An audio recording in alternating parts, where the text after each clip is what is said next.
मुआशी मसाइल दे हल इकदाम ते मुल्की और गैर मुल्की वादा नूं पूरा करांगे। निगरान काबीना दे पहले इजलास तो खिताब विच निगरान वजीर आजम अनवारुल हक काकड़ ने किया है कि पाकिस्तान ज़राई ते कुदरती वसाइल तो माला माल मुल्क है। असी अलामा इकबाल ते कायदे आजम दे वीएन ते अमल करके पाकिस्तान की तरक्की किरदार अदा करांगे ते मुकर्ररा मुद्दत विच पाकिस्तान की तरक्की की बुनियाद रखने की कोशिश करांगे। इन्होंने कहा है कि मैनू अपनी टीम ते फख्र है कि एक तजर्बाकार ते बेहतरीन टीम है। यकीन है कि अल्लाह ताला सानू सुरखरू करेगा ते तमाम मुजरा नाल उम्मीद करदा हां कि वो अपनी अपनी वजारतां विच भरपूर किरदार अदा करनगे। निगरान वजीर आजम का कहना सी कि रियासत अकलीयतां नू नुकसान पहुंचाने वाले अनासिर दे नाल नहीं है। अक्सरीयत दा काम अकलीयत दा तहफुज करना है। रूल ऑफ ऑर्डर तो ही कानून की हुक्मरानी है। असी कानून की हुक्मरानी ते समझौता नहीं होने देवांगे। कदामत पसंद रुझानात की हौसला शिकनी की जाएगी। इन्होंने मजीद किया है कि मुल्की ते गैर मुल्की सतह ते कीते गए वादा नू पूरा करांगे ते मुआशी मसाइल दे हल लई बेहतरीन इकदाम करांगे।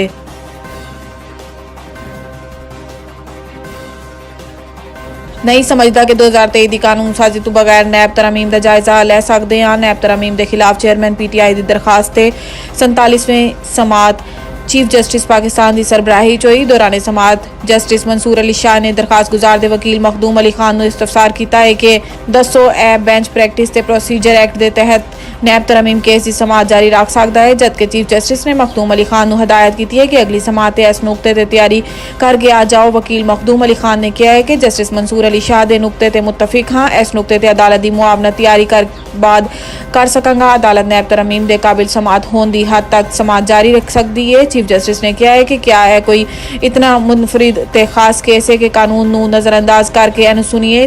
जबकि जस्टिस एजाजुल एहसन ने रिमार्क्स दिते कि अगर वाज़े तौर पर समझते हैं कि आर्टिकल 184/3 के तहत एक केस काबिल समात है तो समात चलेगी। जबकि जस्टिस मंसूर अली शाह ने कहा है कि मुआवनत करा कि किवें बेंच ही सुन सकता है।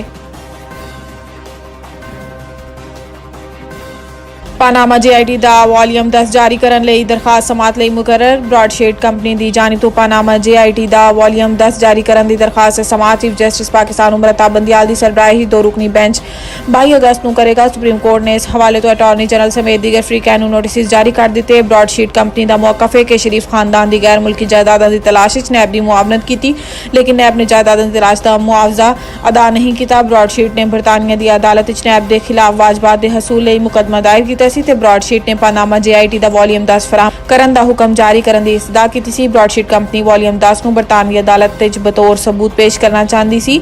याद रहे कि जुलाई 2017 जस्टिस आसिफ सईद खोसा की सरबराही जस्टिस एजाज अफजल खान, जस्टिस गुलजार अहमद, जस्टिस शेख अजमत सईद ते जस्टिस एजाजुल एहसन ते मुश्तमिल 5 रुकनी लार्जर बेंच ने पानामा केस साबिक वजीर आजम नवाज शरीफ नू ताहयात नाअहल करार देंदे होए इन्हां पार्टी सदारत तो भी फारिग कर दिता गया सी।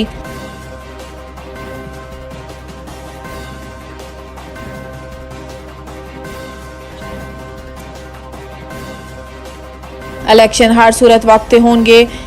मैंडेट मिला तो नवाज शरीफ ही वजीर आजम बननगे। साबिक वजीर आजम शहबाज शरीफ ने कहा है कि इलेक्शन हर सूरत अपने मुकर्ररा वक्त होंगे तो मैंडेट मिला तो नवाज शरीफ ही वजीर आजम बननगे। नवाज शरीफ मेरा लीडर है तो मैं इन्हां दा कारकुन हां। इन्होंने कहा है कि सियासत जिद नहीं बल्कि मुआमलात नू मुज़ाकरात ना हल करने की कोशिश करनी चाहिए। बतौर वजीर आजम सब तो वड्डी कामयाबी ऐसी कि मुल्क नू डिफॉल्ट तो बचा लिया। शहबाज शरीफ का कहना सी कि 16 माह दिन रात मेहनत की, अवामी भलाई लई कुछ कर सका। फजर की नमाज पढ़ के फारिग होया तो IMF दी MD की काल आ गई। काल सी कि पाकिस्तान के नाल मुआहदा बहाल हो गया। मेरे लिए सब तो वड्डी खुशी की गल सी। साबिक वजीर आजम ने मजीद किया है कि मुख्तलिफ सियासी जमातां तो इलेक्शन इतिहाद मुमकिन है। मेरे ते सियासी मुकदमात बने सब कुछ बर्दाश्त कर लिता। बेटी ते भतीजी नू भी अदालतां ते जेलें घसीटा नाकाबिल बर्दाश्त सी। इन्हां दा कहना सी कि वजीर आजम हाउस के तमाम अखराजात खुद अपनी जेब तो अदा किए।